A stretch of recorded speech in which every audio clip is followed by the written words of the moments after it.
मैं क्या करवा रहा हूँ, दिक्कत कम है। चलो क्या पढ़ रहे थे अपन? तो तुम्हारी क्या पहली क्लास है ये सेकंड है? तो फिर 10 मिनट का ही ब्रेक आता है। हाँ, 40 पे छूट जाती है ना, तो 50 से होनी चाहिए क्लास, और मैं लेट हो जाता हूँ। चलो कोई,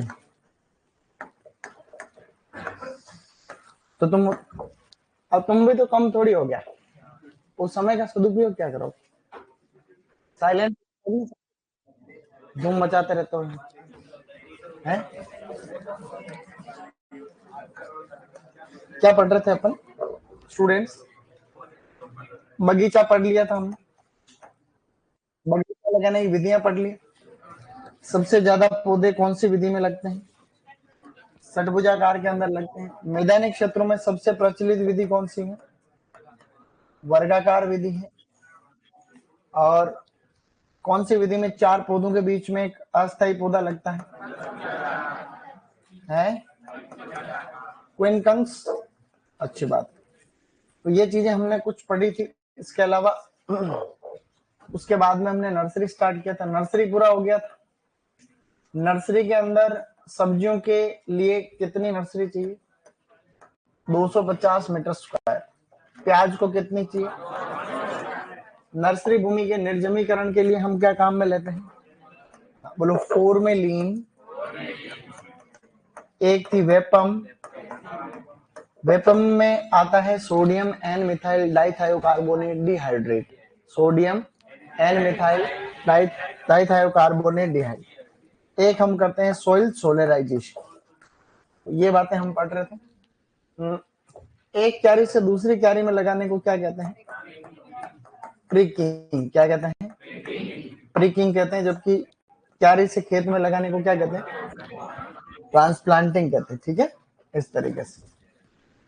वो क्विनकंस है ना, क्विनकंस, CUNX, क्विनकंस, इस तरीके से है। तो ये देख लेना, थोड़ा कोई दिक्कत नहीं। तो इसके बाद में हम पढ़ रहे हैं आज उसी कड़ी में आगे। पौध प्रतिरोपण में टाइम भी हमने पढ़ा था। पपीता जो होता है, उस पपीता को हम ट्रांसप्लांट कब करते हैं? 45 से 60 दिन या 1.5 से 2 महीने। जनरली सब्जियों को कब करते हैं? 4 से 5 सप्ताह। प्याज को 6 से 8। नर्सरी में कम से कम कितने प्रतिशत मदर प्लांट होने चाहिए? 40%। ये बातें हम पढ़ रहे थे आज। उसके बाद में हमें एक शब्द याद रखना है, हार्डनिंग। क्या याद रखना है? हार्डनिंग ऑफ कहते हैं या हार्डनिंग कह देते हैं, बात एक ही। इसकी हिंदी याद नहीं रहेगी तो भी चलेगी, इंग्लिश याद रखना। दशानुकूलन क्या कहते हैं? दशानुकूलन या हार्डनिंग। तो कहने का मतलब हार्डनिंग क्या होती है, हमने उस दिन भी पढ़ा था टिश्यू कल्चर में। हार्डनिंग को कहते हैं एक्लाइमेटाइजेशन। क्या कहते हैं? मतलब पौधों को वातावरण के अनुकूल डालने की क्रिया। मान लो कि ये नर्सरी में हमारे पास में पौधे तैयार हैं। इन पौधों को हम लोग खेत में लगाना चाहते हैं। अगर आप डायरेक्ट नर्सरी से सीधे उठा के खेत में लगा दोगे तो पौधे मरने के चांस ज्यादा रहेंगे। तो हम क्या कहते हैं, नर्सरी के अंदर 7 से 10 दिन पहले क्या करते हैं, पानी रोक देते हैं। नर्सरी में पानी बंद कर देते हैं। तो पौधे क्या होते हैं कि पानी जो है, पानी की कमी को सहन करने लायक अपने आप को विकसित कर लेते हैं। अब जैसे ही आपको जैसे ट्रांसप्लांटिंग करनी है, तो फिर तुरंत पानी पिलाओ, और जो है फिर शाम के टाइम पे जो है इधर लगा दो खेत के अंदर। तो कुछ दिनों तक पानी रोकने से पौधे जो है बाहरी वातावरण को सहन करने लायक बन जाते हैं। और फिर अगर इसको खेत में हम लगाते हैं तो पौधे मरते कम है और मरने के चांस कम हो जाते हैं। इस केस को हम क्या कहते हैं? हार्डनिंग कहते हैं। अभी मैं इसकी लाइन आपको बोल के लिखा दूंगा। एक आजकल आपने देखा होगा कि ये जो प्लास्टिक की ट्रे नहीं आती क्या, उनको पता है क्या कहते हैं? प्रो ट्रे जो आती है, प्रो ट्रे। आप सभी ने देख रखी होगी प्रो ट्रे। छोटी सी पॉलीथीन की ट्रे आती है, उसके अंदर छोटे छोटे छेद आते हैं, उसके अंदर हम लोग पौधे लगाते हैं। तो कोई पूछे कि भी प्रो ट्रे क्या होती है, तो नर्सरी में पौधे तैयार करने की ट्रे होती है। एक ऐसी बेटा प्लास्टिक की ट्रे आती है, ये जैसे ट्रे। इस ट्रे के अंदर हम देखते हैं क्या, हम इसमें देखते हैं छेद होते हैं। क्या होते हैं बेटा? छेद। अलग अलग आकार के इसमें होल होते हैं। कोई छोटे हो सकते हैं, कोई अलग अलग पौधे की आवश्यकता के अनुसार। ठीक है। तो जनरली ये जो छेद होते हैं, फिर इनके अंदर हम लोग क्या करते हैं, हम लोग एक मिश्रण तैयार करके भरते हैं। क्या करते हैं? इसमें एक मिश्रण हम लोग बनाते हैं, और वे मिश्रण को इसके अंदर भर देते हैं। जो मिश्रण तैयार करते हैं उसके अंदर तीन चीजें सामान्यतया हम लोग काम में लेते हैं। एक तो उसमें लेते हैं कोकोपीट, क्या लेते हैं, और एक उसमें लेते हैं परलाइट, और एक इसके अंदर लेते हैं वर्मीकुलाइट। क्या लेते हैं बेटा, कोकोपीट, परलाइट, वर्मीकुलाइट, है कि नहीं है। ये तीन प्रकार के जो ये दो खनिज है, ये नारियल का बुरादा है, कुछ नहीं। हम इन तीनों को मिक्स करते हैं, आपस में जो है मिलाते हैं, और मिलाने के बाद में हम क्या करते हैं, इसके अंदर भर देते हैं। नर्सरी के जो ये प्रोट्रा है इसमें भर देते हैं। बीच में हम थोड़ा उंगली से ऐसे करते हैं, कैसे करता हूं, ऐसे करते हैं, हाँ। फिर क्या होता है, फिर थोड़ा हल्का सा जो छेद होता है उसके अंदर हम बीज डाल देते हैं। क्या करते हैं, सीड यहाँ इनकॉर्पोरेट कर देते हैं। फिर हम इसके ऊपर क्या वापस ऐसे हाथ घुमा देते हैं, फिर पानी पिलाते हैं। क्या करते हैं, फिर बीज उग जाता है। तो इसमें यह रहता है कि भैया लगभग जितने भी आप पौधे लगाते हो सारे इसमें उग जाते हैं, जर्मिनेशन परसेंटेज अच्छा रहता है। फिर क्या, ये जैसे ये पौधा जो है उग गया है, और ये इसके तने को जब पकड़ के आप खींचते हो तो पूरा का पूरा जो आपने पूरा का पूरा जो है जो ये जो मटेरियल आपने भर रखा है उसके चारों तरफ जड़ें फैल जाती है, और इसको खींचते हैं तो पूरा पूरा निकलता है, तो जड़ एक भी टूटती नहीं, तो जड़ें भी इसमें पूरी विकसित हो जाती है। तो आजकल इसका ट्रेंडिंग चल रहा है। तो प्रोट्रे में आप मान लो, भले ये बात हो रही है हाईटेक नर्सरी, किसकी बात हो रही है, हाईटेक नर्सरी की हम बात कर रहे हैं। तो हाईटेक नर्सरी के अंदर हम बात कर रहे हैं प्रोट्रे की। तो वो जो मटेरियल आप काम में ले रहे हो बेटा, उसके अंदर सबसे पहले तो है नारियल का बुरादा। क्या है, ये नारियल का बुरादा होता है, कोई नई बात नहीं। नारियल का बुरादा, नारियल के बुरादे को क्या कहते हैं, कोकोपीट कहते हैं। कोकोपीट के मार्केट में ईंटें मिलती, कोकोपीट की ईंटें मिलती है, कोकोपीट की ईंट आती। जैसे कि नारियल जो होता है, इस नारियल को मशीनों में प्रोसेस करके नारियल का बुरादा निकाल देते, और उसको हाइड्रोलिक मशीन में दबा के छोटी छोटी ईंटें बना ले, 2 किलो 5 किलो ईंट। उस ईंट को जैसे आप आज मार्केट से लाते हो, पानी के अंदर भिगो देते हो, वो फूल के इतना सारा हो जाता है, क्योंकि उसकी जल धारण क्षमता अच्छी होती है और शोषण क्षमता, वो फूल के बहुत सारा हो जाता है। उसके अंदर हम लोग मिलाते हैं क्या, परलाइट और वर्मिकुलाइट। परलाइट एक खनिज है, ये सफेद रंग का होता है। कैसा होता है, लगभग सफेद भूरे रंग का। तो ये जो होता है गाइस, व्हाइट ग्रे कलर का होता है, व्हाइट ग्रे कलर का, सिलिकेशियस नेचर का होता है। कैसा होता है, सिलिकेशियस। सिलिकेशियस शब्द का मतलब होता है सिलिका की मात्रा होती है इसमें। किसकी होती है, सिलिका की मात्रा होती है। ये शब्द आपको इसमें अच्छे तरीके से याद रखना है। व्हाइट ग्रे कलर का होता है वो तो ठीक है, लेकिन किसकी मात्रा होती है इसमें, सिलिका की मात्रा होती है। हम परलाइट की बात कर रहे हैं। इसी प्रकार से जो ये होता है आपका वर्मिकुलाइट, ये तीनों चीजें याद रखना, ए बी सी लिख रहा हूं ना, 1 2 3। ये वर्मिकुलाइट भी खनिज क्या है, लेकिन ये अब्रककारी होता है। कैसा होता है, अब्रककारी। अब्रककारी से हम ये समझते हैं माइकेसियस। कैसा होता है, माइका की मात्रा होती है तो माइकेसियस होता है। माइकेसियस का यहाँ सिलिकेसियस है, और ये क्या है, माइकेसियस। याद रखने वाली बात है। वर्मिकुलाइट का एक पॉइंट है, वर्मिकुलाइट जो होता है उसके अंदर पोटेशियम और मैग्नीशियम पाए जाते हैं। क्या पाए जाते हैं, हाँ, पोटेशियम मैग्नीशियम के वो एक तरीके से स्रोत होते हैं, और उसकी जो है उसकी धनायन विनिमय क्षमता अधिक होती है। क्या होती है, धनायन विनिमय, आपने सोइल में पढ़ोगे आप, धनायन विनिमय क्षमता क्या होती है, अधिक होती है, जिसको हम लोग क्या कहते हैं, केटाइन एक्सचेंज कैपेसिटी। क्या कहते हैं, और अभिक्रिया में बिल्कुल उदासीन होता है, मतलब इसका पीएच न्यूट्रल होता है। अभिक्रिया में उदासीन, तो ये होता है बेटा, अभिक्रिया में उदासीन होता है। तो अभिक्रिया में उदासीन होता है तो कोई समस्या नहीं आती, पीएच इसका नॉर्मल होता है। इसका अगर पूरा नाम अपने को याद रखना हो ना, एक्स्ट्रा है, लिखा रहा हूं पूरा नाम एक्स्ट्रा, बिल्कुल। इसको हम अंग्रेजी में क्या कहते हैं, देखो अच्छे से मेरे साथ रिपीट करना, बोलो, hydrated, hydrated magnesium, magnesium aluminium, aluminium iron silicate, silicate, hydrated magnesium aluminium iron silicate. क्या है ये किसकी बात हो रही है, वर्मिकुलाइट।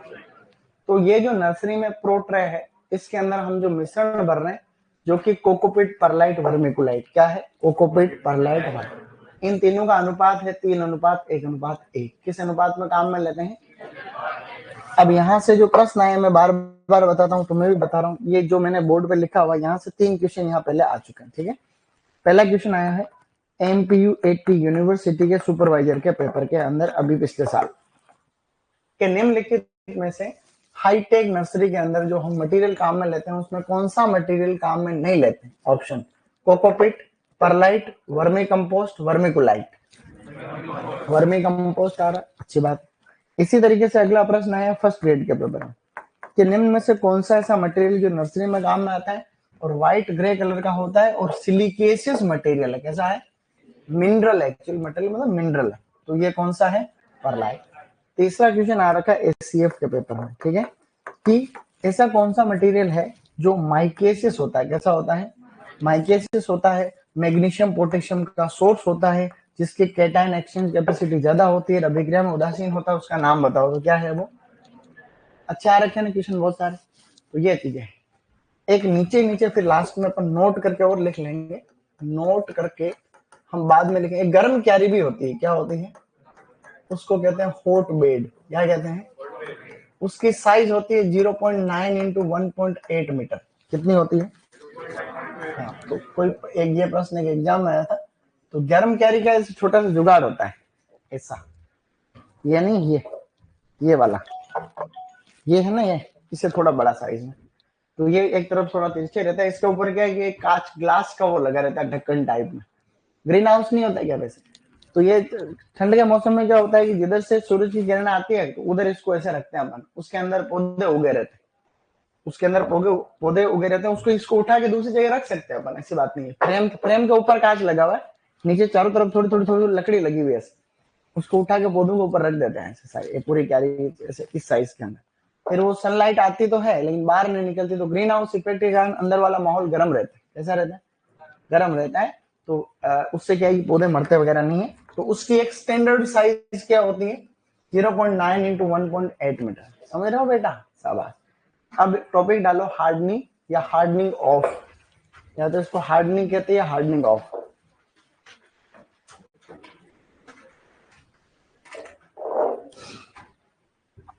लाइन लिखो हार्डनिंग ऑफ में।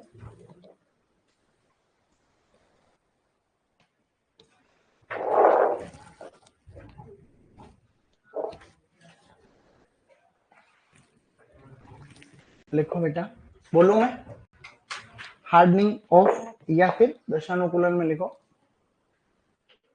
पौध प्रतिरोपण के कुछ दिन पूर्व, पौध प्रतिरोपण के कुछ दिन पूर्व, पौध प्रतिरोपण के कुछ दिन पूर्व, ब्रैकेट में लिखना 7 से 10 दिन। पौध प्रतिरोपण के कुछ दिन पूर्व, ब्रैकेट में लिखना 7 से 10 दिन। नर्सरी में, हाँ, पौध प्रतिरोपण के कुछ दिन पूर्व नर्सरी में सिंचाई बंद कर दी जाती है। नर्सरी में सिंचाई बंद कर दी जाती है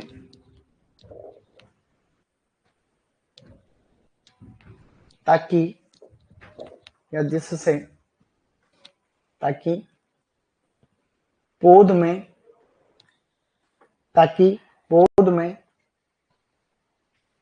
प्रतिकूल परिस्थितियां, ताकि पौध में प्रतिकूल परिस्थितियां सहन करने की क्षमता बढ़ जाए, ताकि पौध में प्रतिकूल परिस्थितियां सहन करने की क्षमता बढ़ जाए, इसे हार्डनिंग कहते हैं। इसे हार्डनिंग कहते हैं। इसे हार्डनिंग कहते हैं। इसे हार्डनिंग कहते हैं। मैं पूरी लाइन वापस बोलूंगा, चेक कर लेना, कोई बात नहीं। पौध प्रतिरोपण के कुछ दिन पूर्व नर्सरी में सिंचाई बंद कर दी जाती है ताकि पौध में विपरीत परिस्थितियां या प्रतिकूल परिस्थितियां सहन करने की क्षमता बढ़ जाए। इसे क्या कहते हैं अपन? हार्डनिंग कहते हैं। कोष्टक में आप और लिख लेना, पौध को बाहरी वातावरण के अनुकूल डालने की क्रिया, पौध को, नहीं पौध को क्या बोला था मैंने, हाँ पौध को बाहरी वातावरण के अनुकूल ढालना, ऐसे लिख दो, पौध को बाहरी वातावरण के अनुकूल ढालने की क्रिया, पौध को बाहरी वातावरण के अनुकूल ढालने की क्रिया, सही नहीं, ताकि ये बाहरी वातावरण, हाँ तो सही ही होगा। अब लिखो आगे हाईटेक नर्सरी, अब लिखो बेटा हाईटेक नर्सरी। हाईटेक नर्सरी में फिर लिखो, हाईटेक नर्सरी में लिखो प्रोट्रे, प्रोट्रे के आगे एक लाइन लिखना छोटी सी, हाईटेक नर्सरी लिख देना है, उसके अंदर लिखना pro tray, PRO, pro TRAY, tray. Pro tray के आगे लिखना है नर्सरी में पौध तैयार करने की ट्रे।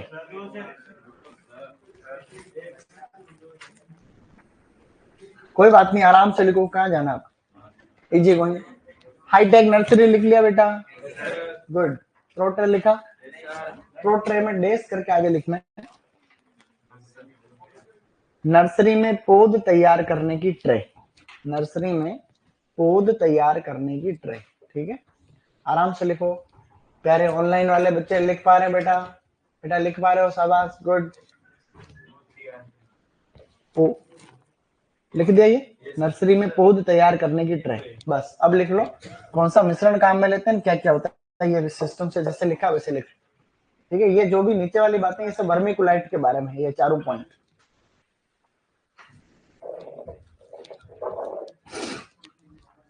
अब जो मिश्रण लिखा है वो लिख लो आप लोग कि कौन सा मिश्रण हम काम में लेते हैं।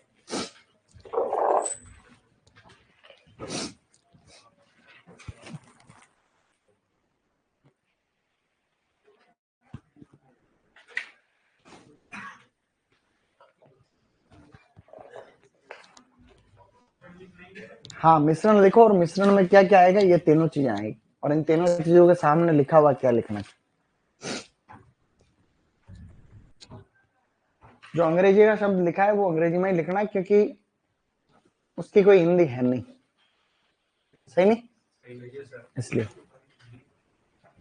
व्हाइट ग्रे कलर का होता है कलर, व्हाइट ग्रे का आगे सिलिकेशियस, सिलिका की मात्रा होती है, सिलिका खनिज है एक प्रकार का, ठीक है बेटा, गुड। सर क्या करूं, कुछ याद नहीं होता है, बहुत 5 4 5 बार 5 6 बार रिवीजन कर लिया, कोई बात नहीं, इतनी बार और करो हो जाएगा, सही नहीं। किसी को नहीं होता, 1 2 बार पढ़ने पे किसको याद होता है, बार बार पढ़ो, आराम से पढ़ो, इजी गोइंग पढ़ो, सब हो जाएगा। वो नर्सरी वाला जो क्षेत्रफल बताया था खाली सब्जियों के लिए था बेटा, जितेंद्र ऑनलाइन, गुड।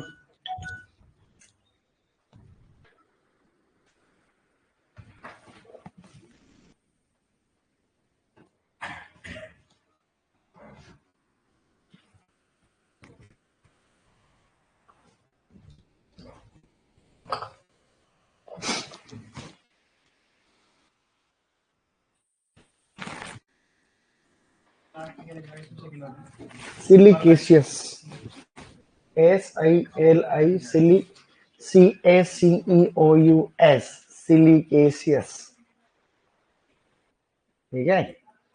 इंग्लिश तुम्हें आती तो है ही है भाई, इतनी तो तुम्हें आती ही है भाई, वो तो ऐसी हालत तो नहीं है कि GOOGLE के गुलगुले, वो नहीं होता क्या उसमें है, तो इतनी खराब हालत तो नहीं है।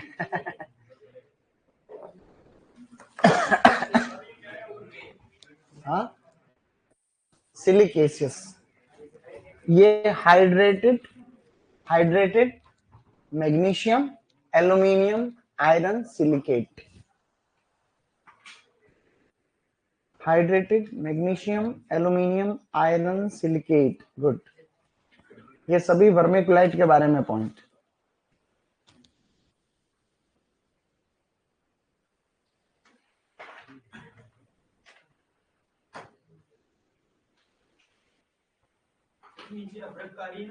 अब्रककारी यानी माइके, माइका की मात्रा होती है, माइका जानते हो, अब्रक, अब्रक होती है ना माइका, खनिज होता है अपने खूब होता भिलवाड़ा में हमारे, माइका होता है ना, माइका चमकता है, चमक चमक वाला माइका,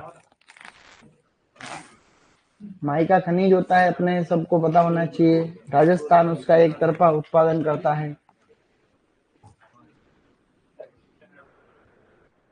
सीईसी का मतलब यही है, कैटाइन एक्सचेंज कैपेसिटी, धनायन विनिमय क्षमता को बोलते हैं सी, कैटाइन एक्सचेंज कैपेसिटी। और उधर नीचे लिख देगा फिर गर्म कैरी, हॉट बेड का साइज पूछा गया एक एग्जाम में फर्स्ट ग्रेड में कि स्टैंडर्ड साइज, एक अच्छी जो साइज होती है, एक मानक।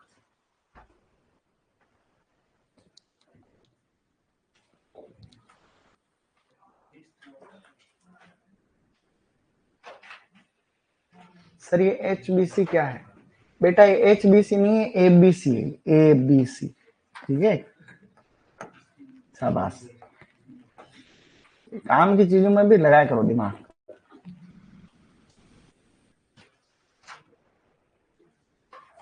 गुड, लिख लिया बेटा? हॉट बेड की साइज लिख लो। ये नर्सरी हमने अच्छी अच्छी बातें पढ़ ली काफी सारी, यहां से प्रश्न आएगा तो तुमको करना चाहिए, कर लोगे?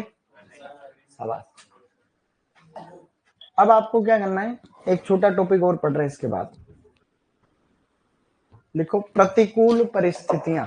ये किसी के छूट रहा है क्या? पीछे छूट रहा है तो 10 सेकंड में लिख। कोई चीज नहीं दिख रही है तो hydrated magnesium, aluminium, iron, silicate.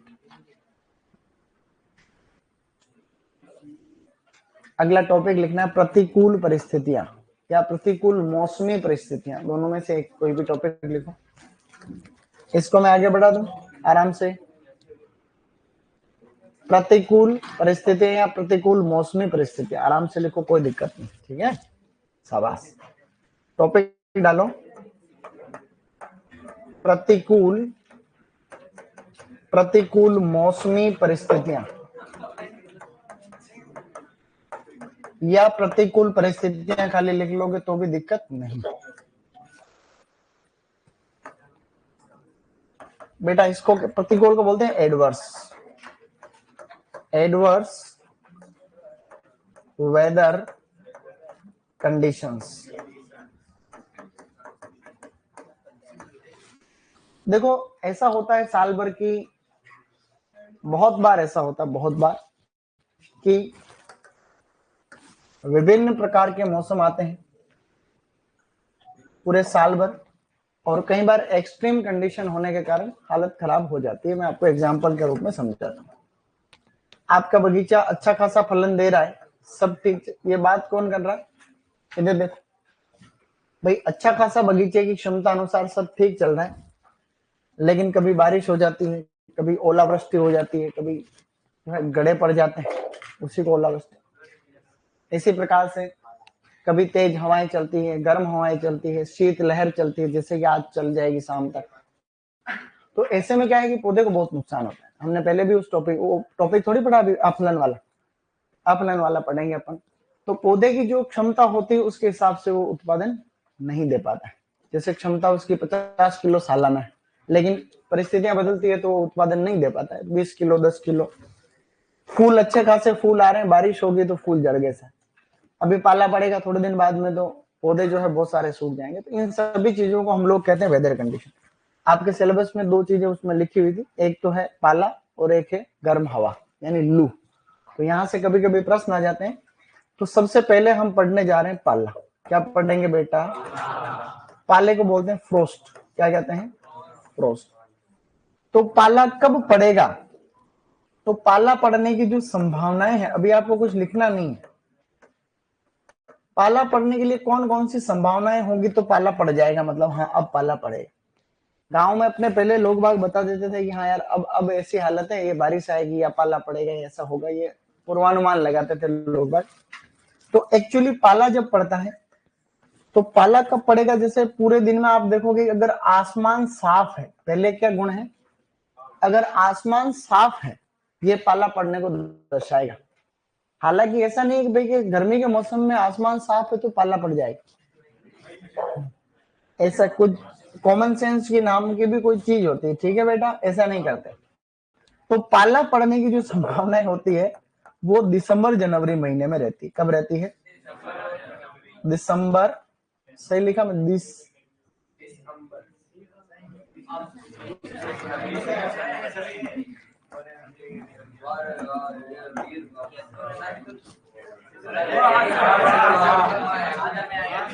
सही लिखा मैंने? दिसंबर जनवरी कौन से महीने में पड़ता है पाला? अब दिसंबर जनवरी महीने में क्या होता है? आसमान साफ। क्या प्रायिकता है इसकी? आसमान साफ, पहला। दूसरा, दोपहर के बाद में हवा चलना बंद हो जाती है। क्या होता है?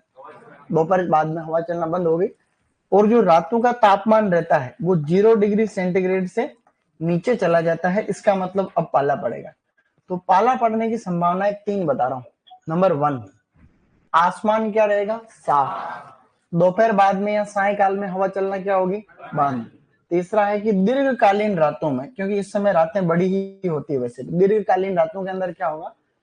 तापमान जमाव बिंदु से नीचे चला जाएगा। इसका मतलब है कि जो पौधे की जो कोशिकाएं होती है उनके अंदर जो पानी होता है वो जम जाता है, और जब पानी जम जाता है तो कोशिकाओं का आयतन बढ़ जाता है। आयतन बढ़ने से कोशिकाएं फट जाती है और कोशिकाएं फटने से पौधा क्या होता है? मर जाता है। तो इन चीजों को हम लोग क्या कहते हैं? पाला कहते हैं। और पाला कई बार जो है बहुत हानिकारक होता है। अब पाले से ज्यादातर जिन फसलों को नुकसान होता है, देखो, संवेदनशील फसलें, संवेदनशील संवेदनशील संवेदनशील फल कौन कौन से हैं और संवेदनशील सब्जियां कौन सी? कभी कभी ये भी क्वेश्चन आता है कि पाले से सबसे ज्यादा नुकसान होता है पपीता को। किसको होता है?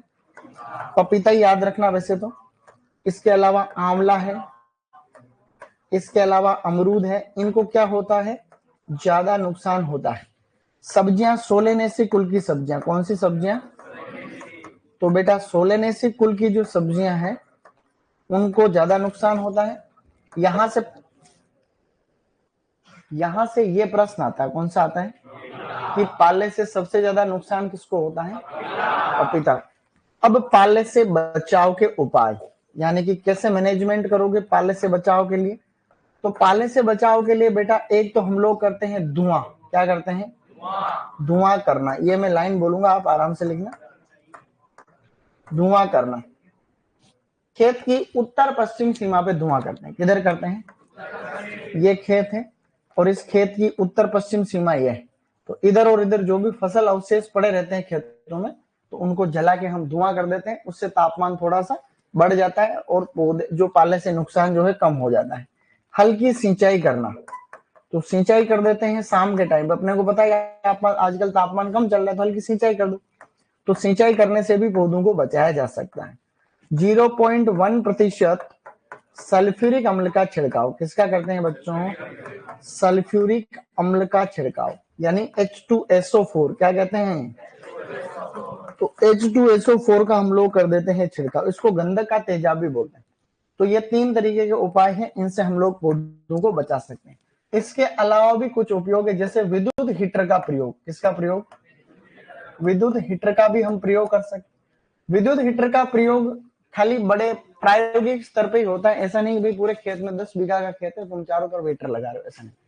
ये छोटा सा कोई खेत है जहां पे वैज्ञानिक प्रयोग कर रहे हैं, तो वो फसल बचना जरूरी। तो क्या करते हैं, जैसे पोली हाउस है ऐसे, तो उसके चारों तरफ हम लोग जो है गर्म हवा वाला सिस्टम लगा देते हैं।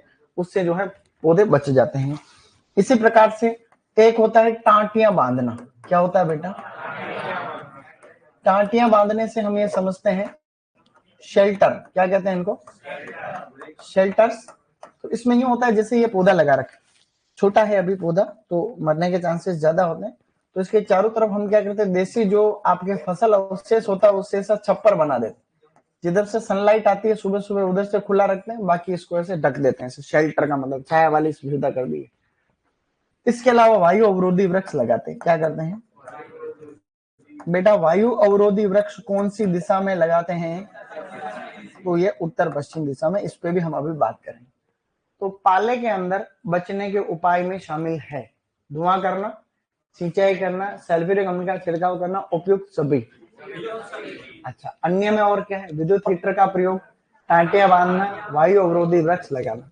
अब आपको क्या करना है, जैसा मैं कह रहा हूं वो करना है। लिखो पाला, और फिर मैं बोल रहा हूं वैसे वैसे लिखो। पालने में लिखो पाला पड़ने की संभावनाएं, पाला पड़ने की संभावनाएं, पाला पड़ने की संभावनाएं। पर हमारे गांव में पपीता औरत का नाम है। बढ़िया है, तुम्हारा गांव की छोटी मोटी चीज है। पाला पड़ने की संभावनाओं में पहला पॉइंट लिखो, आसमान साफ हो। पहला लिखो आसमान साफ हो। पाला पड़ने की संभावनाओं में पहला लिखेंगे बेटा शाबाश, आसमान साफ हो, the sky is clear. Second, सायकाल में हवा चलना बंद हो जाए। सायकाल में या दोपहर बाद हवा चलना बंद हो जाए। सायकाल में हवा चलना बंद हो जाए।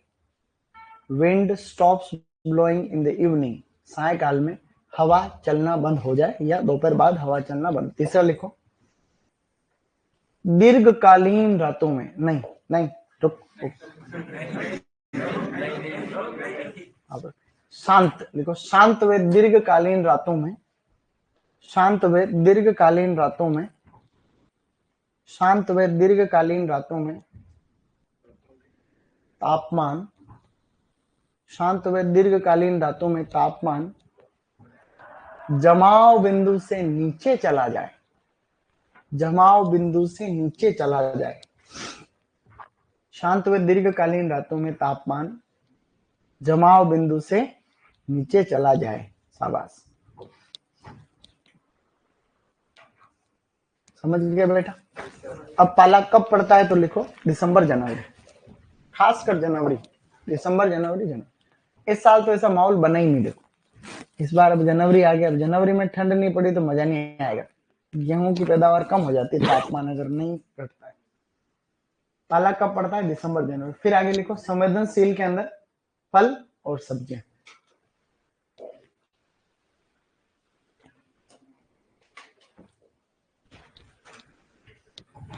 सर शांत कहाँ होती है गुरुजी, रातों में कुत्ते भौंकते हैं। शाबाश बेटा शाबाश।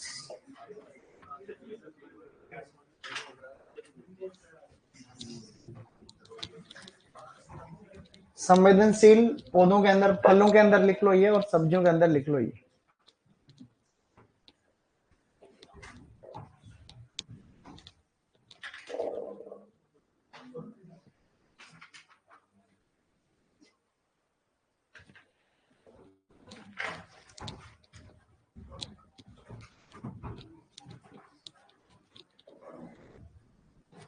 Okay good. अब लिखो बचाओ, आराम से लिखो, कोई बात नहीं गाइस, अच्छा लिख रहे हो तुम लोग, गुड। ऑनलाइन वाले आराम से बस तुम्हारे काम की बात करो। हाइड्रोपोनिक्स क्या है मैं बता दूंगा जब पढ़ाऊंगा तब। हाइड्रोपोनिक्स पता तुम्हें क्या है? बिना मिट्टी के पौधों की खेती करने को हाइड्रोपोनिक्स कहते हैं। हाइड्रोपोनिक्स का मतलब सोइल लेस फार्मिंग। क्या होता है? तो पहले लिखो, बाद में बात करेंगे उसको। लिखो बचाओ, मैं बोल रहा हूं लाइन, खेत की उत्तर पश्चिम सीमा पर,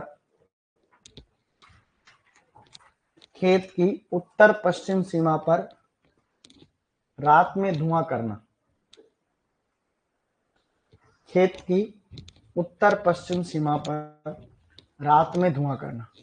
रात को जनरली 12 से 2 बजे के आसपास धुआं करते हैं।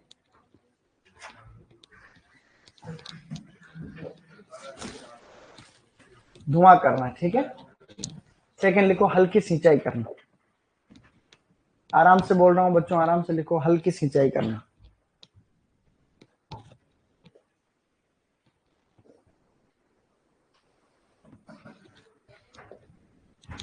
तीसरा लिखो 0.1% सल्फ्यूरिक अम्ल यानी H2SO4 का छिड़काव। 0.1%, 0.1% सल्फ्यूरिक अम्ल या H2SO4 का छिड़काव। H2SO4 का छिड़काव, 0.1% सल्फ्यूरिक अम्ल यानी कि गंधक का तेजाब है ना, का छिड़काव 0.1 पर प्रश्न आ रखा है, एक बार जेट में ही आ रखा है कि कितनी का छिड़काव करते हैं सल्फ्यूरिक अम्ल का, तो 0.1%। आगे लिखो, विद्युत हीटर का प्रयोग, विद्युत हीटर का प्रयोग,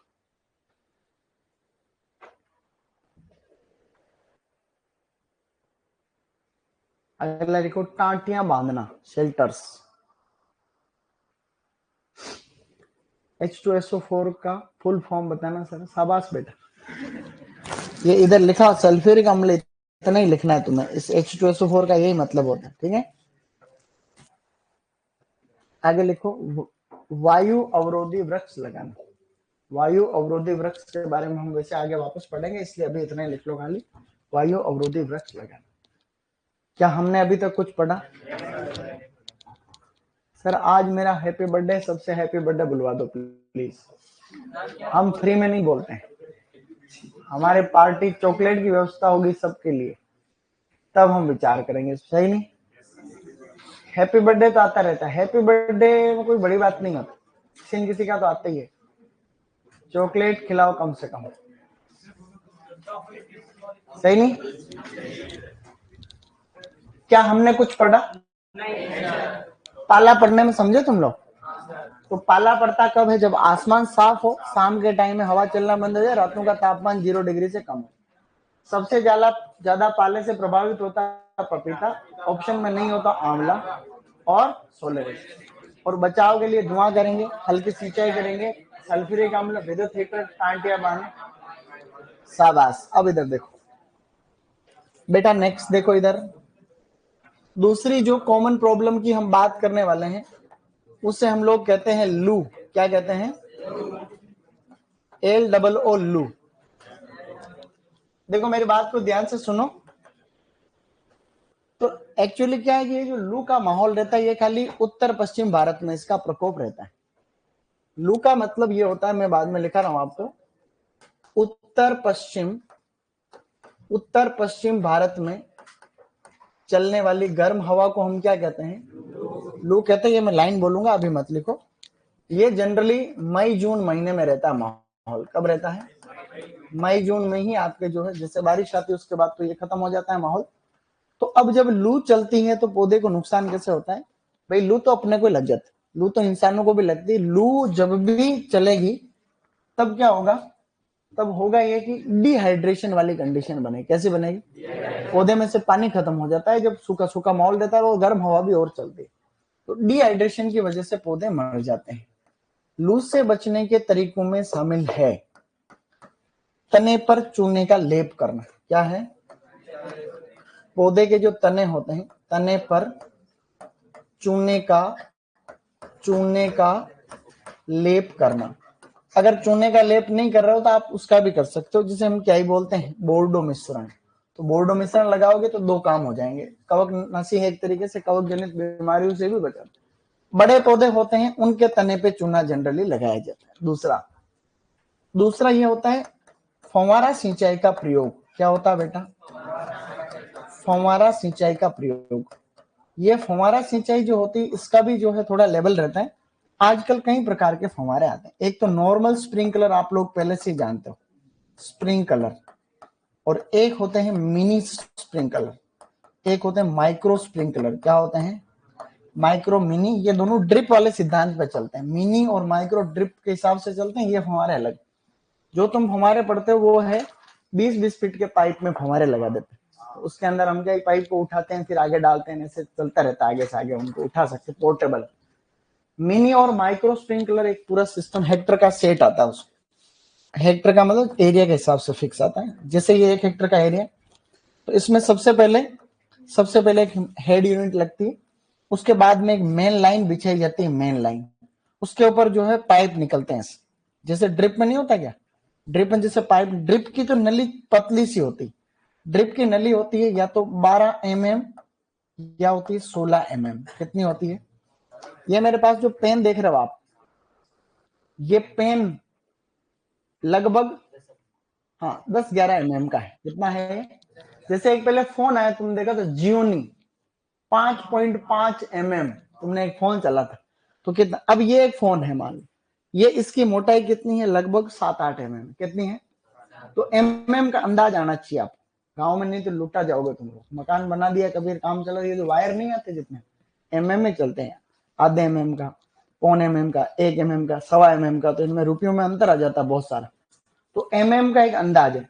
तो इसके ऊपर जो पाइप आते हैं मिनी और माइक्रो स्प्रिंकलर में 32 mm का पाइप लगता है, कितने mm का, लगभग जो है इतना मोटा, कितना मोटा, इतना मोटा, 16 से डबल कितना हो गया, 32 हो गया।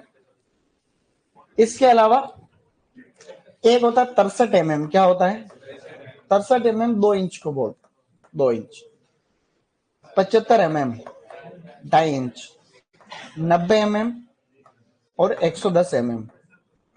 आपके सुपरवाइजर बनने के बाद में ये चीजें काम आएगी। हालांकि कहीं सुपरवाइजर को हवा नहीं लगती, 5 साल की नौकरी के बाद भी उनको कुछ ही नहीं पता रहता, लेकिन तुम्हें फिर भी पता रह जाएगा। 63 mm के पाइप आते हैं, पीवीसी भी आते हैं और वो लंबे रोल वाले पाइप भी आते हैं। PVC pipe 2 inch, 75 mm 2.5 inch, 3 इंची और 4 इंची पाइप, तो इतने बड़े से होते हैं 4 इंची पाइप जो लंबी लाइनें बिछती है ऐसे, तो ये पाइप। अब ये जो फंवारे लगते हैं ना, तो ये इनके अंदर लगते हैं 8-8 मीटर पे जनरली एक फंवारा लगता है, 8-8 या 10-10 पैसे। ये फंवारे परमानेंट रहते हैं, छोटी सी नली रहती है ट्यूब, उसमें चिक चिक चिक चिक चलते रहते हैं। उससे क्या देता है, चलते हैं ऐसे, तो फिर क्या होता है, इनसे क्या फुहार निकलती है, तो वातावरण में नमी रहती है, तो फिर पौधे मरते नहीं है। तो ये सबसे अच्छा तरीका है, फुहारा सिंचाई का भी हम प्रयोग कर सकते हैं। इसके अलावा भी हम लोग जो है, बेटा इधर देखो, वायु अवरोधी वृक्ष लगाते हैं। क्या लगाते हैं, वायु अवरोधी वृक्ष। वायु अवरोधी वृक्ष हमेशा वायु यानी कि तेज हवाएं जो चलती है, चाहे गर्म हो चाहे ठंडी हो, उन सबको रोकने के लिए हम लोग इनको कहते हैं विंड ब्रेक ट्रीज। क्या कहते हैं, विंड ब्रेक ट्रीज, हवा को रोकने वाले, तो विंड ब्रेक ट्रीज।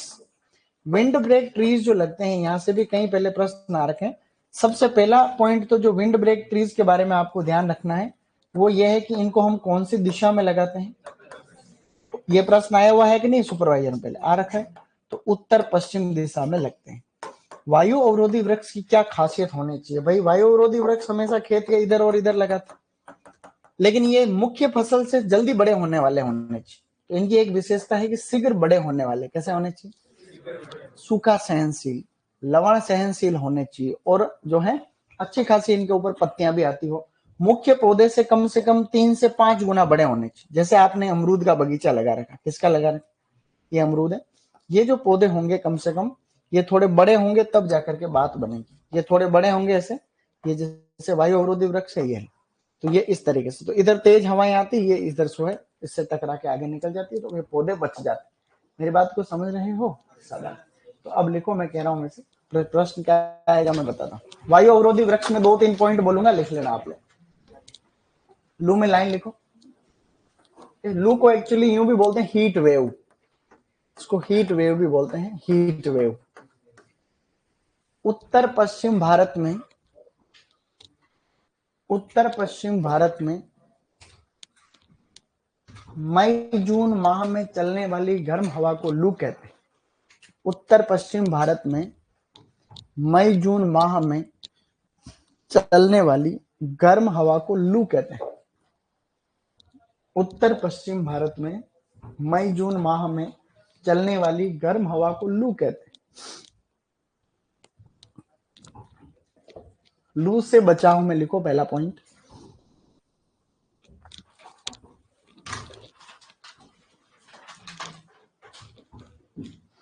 लू से बचाव में पहला पॉइंट लिखो, तने पर चूने का लेप करना। देखो, तने पर चूने का लेप करना है ना, फल वृक्षों के तने पर चूने का लेप करना,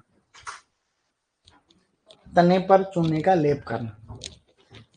तुम्हारे पास पुरानी कोई परीक्षा के पेपर हो, जैसे सुपरवाइजर हो या कोई एग्जाम, उनको भी फ्री टाइम में देखते रहना। जैसे कोई सुपरवाइजर में प्रश्न आया, कोई और पेपर देख रहे हो उसमें हॉर्टिकल्चर का कोई प्रश्न आया और समझ में नहीं आया तो पूछ लेना, समझ रहे हो, तो ताकि अपने को पता चले कि पढ़ रहे हैं उसमें से आती भी है चीजें। समझ रहे हो क्या। और दूसरा लिखो, फव्वारा सिंचाई का प्रयोग, फव्वारा सिंचाई का प्रयोग, फव्वारा सिंचाई का प्रयोग।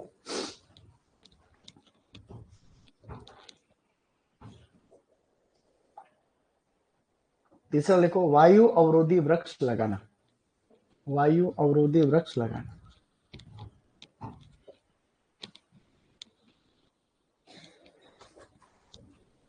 वायु अवरोधी वृक्ष लगाना। वायु अवरोधी वृक्ष के गुण क्या क्या होते हैं उसमें लिखेंगे अब अपन। अब वायु अवरोधी वृक्ष को विंड ब्रेक कहते हैं, विंड ब्रेक ट्रीज। उसके अंदर 4-5 पॉइंट बोल रहा हूं। पहला लिखो कौन सी दिशा में लगे, दिशा लिखो उत्तर पश्चिम। वायु अवरोधी वृक्षों में ही हम बात कर रहे हैं बेटा, लिखो दिशा उत्तर पश्चिम, दिशा है उत्तर पश्चिम।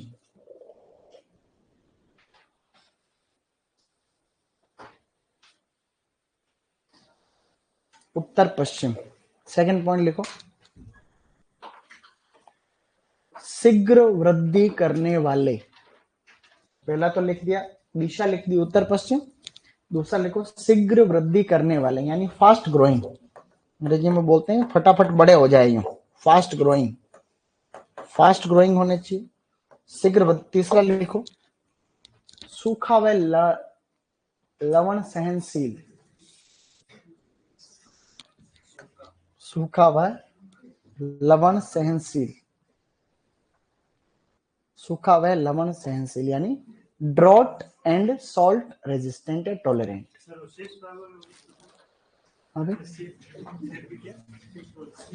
शीघ्र वृद्धि करने वाले, ठीक है। फास्ट ग्रोइंग मतलब शीघ्र वृद्धि। आराम से लिखो, कोई जल्दबाजी नहीं है, कोई जल्दबाजी थोड़ी करिए बता।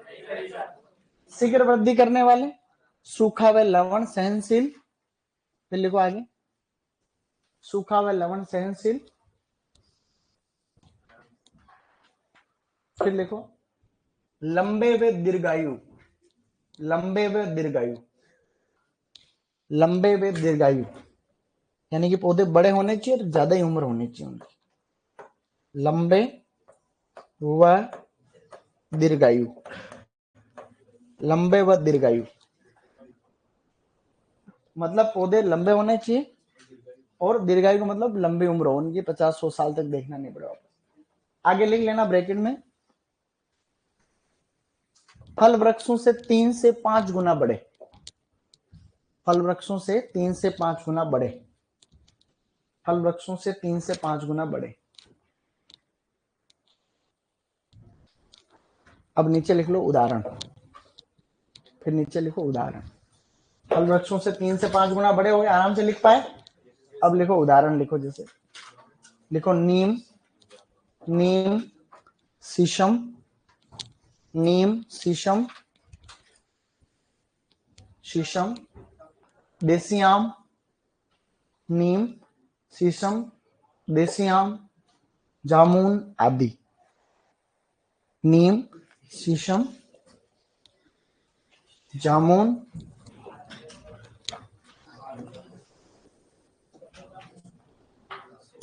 अब इधर देखो एक सेकंड, गूगल ही चल रहा है।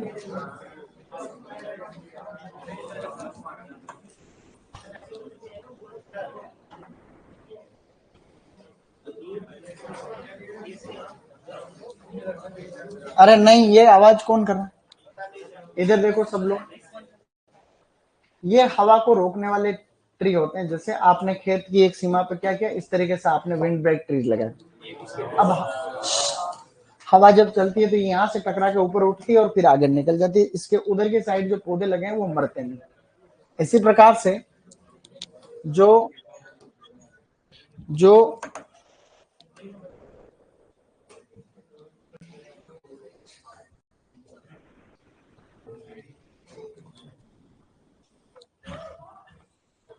नर्सरी के अंदर जो प्रो ट्रे होती है, ये ट्रे है, प्लास्टिक की ट्रे आती है मार्केट में ऐसी, आपने सबने देखा होगा कहीं कहीं। तो ये वो मटेरियल था, हम उसके अंदर भर देते हैं। बहुत बढ़िया, नहीं आ रहा कोई बात नहीं, ये ऐसे बहुत सारी है। ये नहीं है, पहले जो थी वही है ट्रे। वाह कोई बात नहीं, वो तुमने देख ली जो काफी है।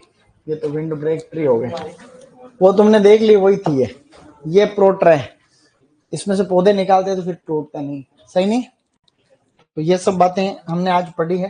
तो नर्सरी में जो ट्रे काम में ले रहे हैं उसमें कौन कौन सी बातें हैं, कोकोपिट, परलाइट, वर्मिकुलाइट, क्या क्या है, कोकोपेट, परलाइट, वर्मिकुलर, ये आप लोगों को अच्छे से याद है।